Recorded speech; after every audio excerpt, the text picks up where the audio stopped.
তো সিএসএস এর আগের ভিডিওতে আমরা অ্যানিমেশন নিয়ে দেখেছি, এই দুটো জিনিসকে দেখেছিলাম, অ্যানিমেশন ডিউরেশন দেখেছিলাম এবং অ্যানিমেশন ইটারেশন কাউন্ট দেখেছিলাম। তো আজকে দেখবো সেটা হচ্ছে অ্যানিমেশন ডিলে এবং অ্যানিমেশন ডাইরেকশন। তো অ্যানিমেশন ডিলে কী জিনিস না, অ্যানিমেশন ডিলে হচ্ছে শুরু হবে অ্যানিমেশনটা কত সময় পর, মানে আমরা যেমন রিলোড করা মাত্রই অ্যানিমেশনটা শুরু হয়ে যাচ্ছিল, এখানে আমরা সেকেন্ড ইউজ করতে পারি যে কত সময় পর শুরু হবে। তো এখানে চাইলে আমরা নেগেটিভ ভ্যালুও ব্যবহার করতে পারি, আর নেগেটিভ ভ্যালু ব্যবহার করলে অ্যানিমেশনটা আগে থেকে শুরু হয়ে যাবে, মানে রিফ্রেশ করা মাত্রই একটা ধাপ এগিয়ে থাকবে। তো এই জিনিসটা কি আমরা প্র্যাকটিক্যালি দেখব। তো এর পরে আসছি অ্যানিমেশন ডাইরেকশান। অ্যানিমেশন ডাইরেকশান অর্থাৎ ওই 0 থেকে যে 100% এসেছিলো, আগে আমরা দেখেছিলাম যে 0 থেকে 30, 60 করে 100 এসেছিলো। তো ওইটা কিভাবে এসেছিলো, আমাদের ডিফল্ট যেটা থাকে সেটা হচ্ছে নর্মালে হয় কি না, অ্যানিমেশনটা 0 থেকে 100%-এর দিকে যাবে, ফরওয়ার্ডের দিকে, এটাই ডিফল্ট। এরপর আসছে রিভার্স অর্থাৎ ব্যাকের দিকে আসবে, মানে 100 থেকে 0-র দিকে। এরপর অল্টারনেট হচ্ছে, এবার প্রথম হবে শুরু 0 থেকে 100, আবার 100 থেকে 0, 0 থেকে 100, 100 থেকে 0, এইভাবে চলতে থাকবে অল্টারনেট।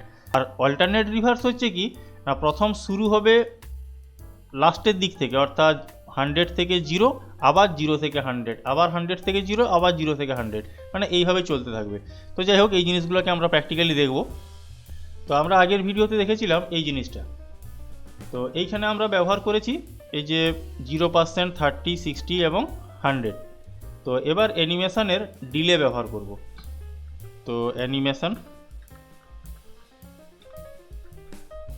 ডিলে, আমি ডিলে দিয়ে দিলাম 2s, অর্থাৎ 2 সেকেন্ড পর শুরু হবে। আমি যেই রিলোড করব আমার এখানে কিচ্ছু হবে না, এই যে 2 সেকেন্ড পর শুরুটা হলো। তো 2 সেকেন্ড পর শুরুটা হচ্ছে এই রকম জায়গা থেকে। তো চাইলে আমরা এখানে 1 সেকেন্ডও ব্যবহার করতে পারি এবং 0.5ও ব্যবহার করতে পারি। আর যদি আমি এখানে মাইনাস ব্যবহার করি, যেমন আমি -2 সেকেন্ড করে দিলাম, তখন আমরা দেখতে পারবো রিলোড যেই করব, এই যে এইরকম জায়গা থেকে শুরুটা হলো। আমি যেই রিলোড করছি এখানে প্রথম থেকেই আসছে, এই জায়গা থেকেই শুরুটা হচ্ছে, কিন্তু যেই রিলোড করে দেবো এইরকম জায়গা থেকে শুরুটা হবে, কেননা 2 সেকেন্ড তখন এগিয়ে এসছে। তো এইভাবেই হচ্ছে মাইনাস ব্যবহার করা যায়। আর এমনিতে আমরা 1 সেকেন্ড নর্মালি তো ব্যবহার করতেই পারি, 1 সেকেন্ড পর শুরু হবে। এরপর আমরা দেখব অ্যানিমেশন ডাইরেকশন। তো এইখানেই লিখব অ্যানিমেশন ডাইরেকশন। অ্যানিমেশন ডাইরেকশন লিখব, তো বাই ডিফল্ট আমাদের নর্মাল থাকে, তো নর্মাল দিই চাহে না দিই কোনো যায় আসে না, একই কাজ করবে। আমি নর্মাল দিয়ে রিলোড করে দেখাই একবার। এই যে 1 সেকেন্ড পর শুরু হলো, আচ্ছা 1 সেকেন্ডটাকে আমি এটাকে বাদ দিয়ে দিই, আচ্ছা থাক, এটা আবার 0.2 মতো করে দিই, একদম যেন সময় নষ্ট না করে, ব্যাস। তো এটা নর্মালি যেমন ছিল সেরকমই আসবে। এরপর আমরা দেবো এখানে রিভার্স, রিভার্স লিখে সেভ করে যেই রিলোড করব আমরা দেখতে পারবো এই যে এই জায়গা থেকে শুরুটা হবে, আবার আসবে এখান থেকে, অর্থাৎ 100% থেকে 0-র দিকে চলতে থাকবে ক্রমশ। তো এবার যদি আমরা লিখি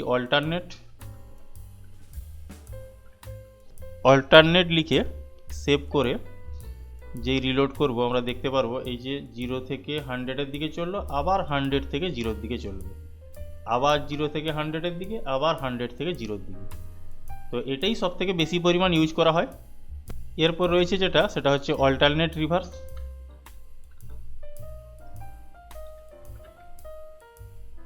এটা যদি লিখে সেভ করে রিলোড করি তাহলে আমরা দেখতে পারবো এই দিক থেকে শুরু হবে, দিয়ে এদিকে চলবে, আবার এদিকে চলবে, অর্থাৎ 100 থেকে 0, আবার 0 থেকে 100।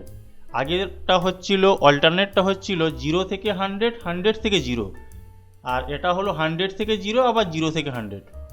তো তাহলে আমরা অ্যানিমেশন ডিলে দেখলাম, এবার অ্যানিমেশন ডাইরেকশন দেখলাম। তো যাই হোক, আজকের মতো এতটাই। এর পরের ভিডিওতে বাকি জিনিসগুলো নিয়ে দেখব।